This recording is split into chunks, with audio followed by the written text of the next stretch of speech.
Welcome to coding for dev. तो आज की वीडियो में आपको बताऊंगा मॉड्यूल सिस्टम क्या होते हैं नोड जीएस में।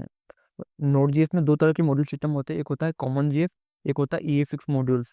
तो नोड जीएस रहता है मॉड्यूलर आर्किटेक्चर पे डिपेंड करता है। तो जो भी हम सेपरेट कोड लिखते हैं हम अलग अलग फाइल में नोड जीएस के अंदर, तो हम उनको रीयूज करने के लिए हम मॉड्यूल्स का यूज़ करते हैं। तो एक हम यूज़ करते हैं कॉमन जीएस, एक हम यूज़ करते हैं EA6 मॉड्यूल। तो जो कॉमन जीएस है वो होता है जो डिफॉल्ट हमारे नोड जीएस के साथ, अब जब हम इनिशियलाइज करते हैं हमारे नोड जेएस को, तो डिफॉल्ट उसके बाद सेटअप होके आता है। तो इसमें क्या होता है, अगर हमारे को कोई भी फाइल दूसरी फाइल से एक्सेस करना है तो उसको उसको रिक्वायर का एक्सेस से उसको एक्सेस करते हैं। ओके। और अगर हमारे को कोई सी फाइल एक्सपोर्ट करनी है अगली फाइल में अगर यूज़ करने से, तो उससे पहले हम पहले उसको एक्सपोर्ट करते हैं मॉड्यूल डॉट एक्सपोर्ट की मदद से। उसके बाद हम उसको यूज़ कर सकते हैं दूसरी फाइल में।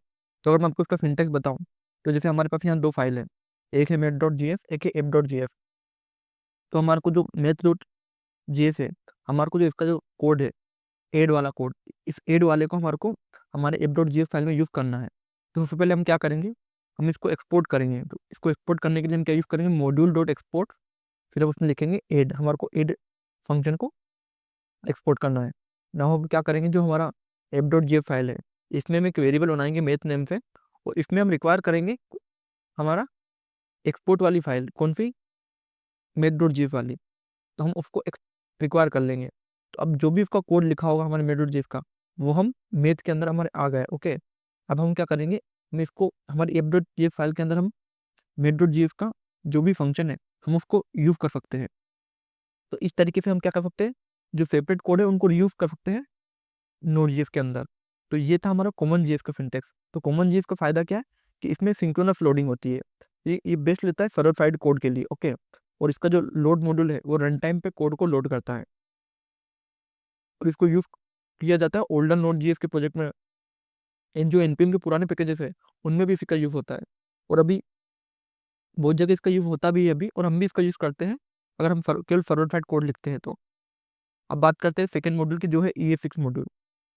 जो EA6 मॉड्यूल है, ये मॉड्यूल है मॉडर्न जावास्क्रिप्ट के स्टैंडर्ड को फॉलो करता है। इसमें हम यूज करते हैं इम्पोर्ट एक्सपोर्ट सिंटेक्स का।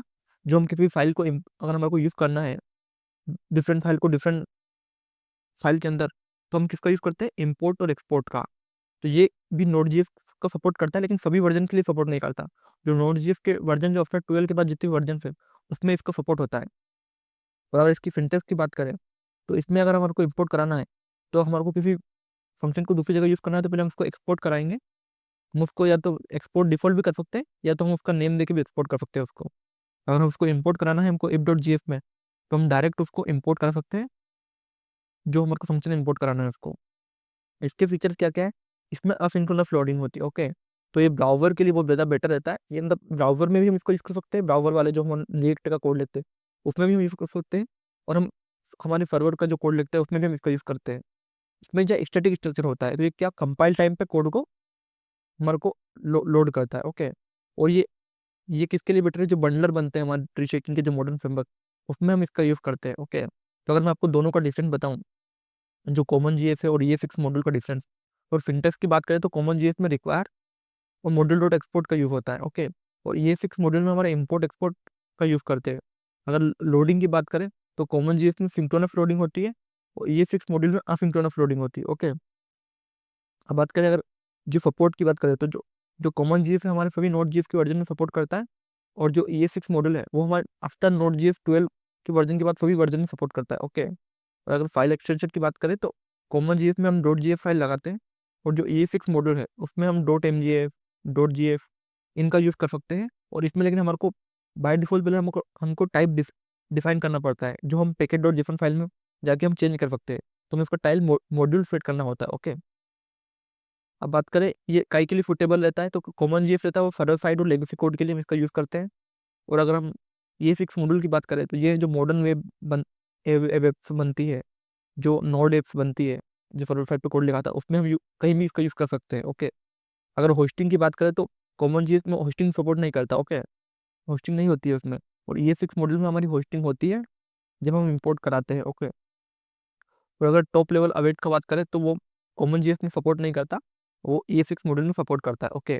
तो हम अधिकतर मतलब हम अभी जब हम मॉडर्न कोड है उसमें अधिकतर EA6 का यूज होता है, क्योंकि ये हमको फ्रंट एंड में भी हम इस तरीके से यूज़ करते हैं और बैक एंड में भी इस तरीके से मॉड्यूल का यूज़ करते हैं। ओके, अब बात करते हैं कि हम इस मॉड्यूल को कैसे यूज़ कर सकते हैं।